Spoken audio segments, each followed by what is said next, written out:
मान लीजिए कि आपके घर में कोई बीमार है, डॉक्टर के पास लेकर जाते हैं। डॉक्टर एक पर्चा लिखता है, आप उस पर्चे को लेकर मेडिकल स्टोर वाले के पास जाते हैं। मेडिकल स्टोर वाला आपको 2000 रुपए का बिल थमा देता है और आप जेब से भारी मन से पैसे निकालते हुए सोचते हैं, चलो बीमारी ठीक होनी चाहिए, पैसे तो आते जाते रहेंगे। लेकिन क्या हो अगर मैं आपसे कहूँ कि जो आप दवाएं 2000 रुपए की खरीद कर लाए हैं, वही सेम दवाएं सेम क्वालिटी की, सेम पावर की आपको सिर्फ 2 या 300 रुपए में मिल सकती थी, और वो भी पूरी तरह कानूनी और सुरक्षित तरीके से। चौंक गए ना? आज इस वीडियो में हम मेडिकल इंडस्ट्री के उस खेल को समझने वाले हैं जिसे जानने के बाद आपके हर महीने दवाओं पर खर्च होने वाले हजारों रुपए बच सकते हैं। आज बात होगी ब्रांडेड वर्सेस जेनरिक मेडिसिन के असली सच की। वीडियो पूरा देखिएगा क्योंकि आपकी सेहत और जेब दोनों का सवाल है।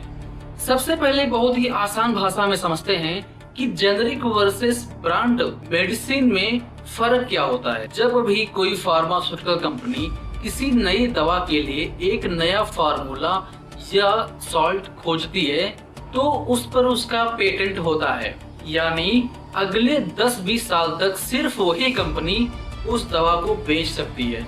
चूंकि उन्होंने उसकी रिसर्च पर करोड़ों रुपए खर्च किए होते हैं, इसीलिए वो उस मेडिसिन की कीमत बहुत ज्यादा रखते हैं और हम उसी को कहते हैं ब्रांड मेडिसिन। अब खेल शुरू होता है पेटेंट खत्म होने के बाद। जब 10-20 साल पूरे हो जाते हैं तो सरकार दूसरी कंपनियों को भी सेम फार्मूले पर दवा बनाने की इजाजत दे देती है, जो कि दूसरी कंपनियां बिना कोई नई रिसर्च किए उसी सेम फार्मूले पर दवा बनाती हैं। इसीलिए हम उन्हें कहते हैं जेनरिक मेडिसिन। इसे एक उदाहरण से समझिए। आटा आटा होता है, चाहे आप उसे खुले बोरे से 40 रुपए किलो में खरीदिए या फिर किसी बड़े सेलिब्रिटी की फोटो वाले पैकेट से 80 रुपए किलो में खरीदिए, दोनों की रोटियां एक जैसी ही बनेंगी। बस यही फर्क है जेनरिक और ब्रांडेड मेडिसिन में। अब आपके मन में बहुत बड़ा डाउट आ रहा होगा, भाई जब दोनों दवाएं सेम हैं तो जेनरिक इतनी सस्ती क्यों है? कहीं इसमें कोई मिलावट तो नहीं? कहीं ये घटिया क्वालिटी की तो नहीं होती है? तो इसका जवाब है बिल्कुल नहीं। जेनरिक दवाओं के सस्ती होने के असली कारण है, कोई गड़बड़ी नहीं है इसमें। नंबर 1 कारण, कोई रिसर्च की कॉस्ट नहीं। जेनरिक कंपनियों को फार्मूला बना बनाया मिलता है, इसीलिए उनका जो रिसर्च का करोड़ों का खर्चा होता है वो बच जाता है। कारण नंबर 2, कोई विज्ञापन या मार्केटिंग का खर्चा नहीं। आपने कभी भी टीवी या अखबारों में जेनरिक दवाओं का विज्ञापन नहीं देखा होगा।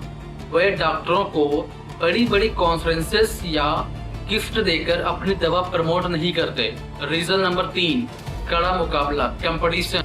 एक ही फार्मूले को बनाने वाली मार्केट में 50 कंपनियां होती हैं, इसीलिए वे ग्राहकों को खींचने के लिए बहुत कम कीमत रखते हैं। भारत में सरकार की एक संस्था है जिसे FDA कहते हैं। कोई भी जेनरिक दवा मार्केट में आने से पहले ठीक उसी कड़े टेस्ट से होकर गुजरती है जिससे ब्रांडेड दवा गुजरती है, इसीलिए क्वालिटी नहीं है। जागरूक बनिए, क्योंकि एक जागरूक नागरिक ही अपने परिवार की जेब और सेहत दोनों की रक्षा करता है। अगर आपको यह जानकारी थोड़ी भी हेल्पफुल लगी हो तो इस वीडियो को कम से कम 5 दोस्तों या अपने परिवार के ग्रुप में जरूर शेयर करिए। आपका एक शेयर किसी बुजुर्ग की पेंशन या किसी गरीब की मेहनत की कमाई को बचा सकता है। वीडियो को लाइक करें, चैनल को सब्सक्राइब करना मत भूलिए ताकि ऐसी ही आंखें खोलने वाली जानकारियां आपको मिलती रहें। मिलते हैं अगले वीडियो में, तब तक के लिए स्वस्थ रहिए, सजग रहिए। जय हिंद।